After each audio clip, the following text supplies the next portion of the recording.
Hi friends, మనం ఈరోజు chicken మజ్జిగ పులుసు చేసుకుందాము. ఇది చాలా బాగుంటుంది ఫ్రెండ్స్. ఇది మా సోములకోట ఫేమస్ ఇది.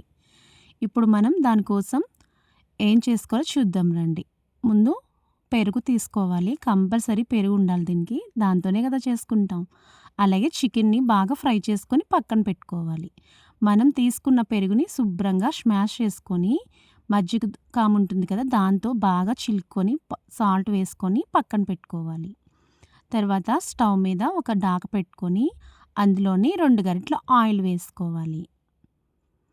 ఆయిల్ వేసిన తర్వాత మనకి పోపు సామాన్లు ఉంటాయి కదా, ఆవాలు, జీలకర్ర, పచ్చిశనగపప్పు, ఎండుమిరపకాయలు, మినపప్పుతో సహా వేసుకుంటే కొంచెం కమ్మగా ఉంటుంది. అలాగే కొంచెం గుప్పెడు కరివేపాకు ఎక్కువ వేసుకోండి.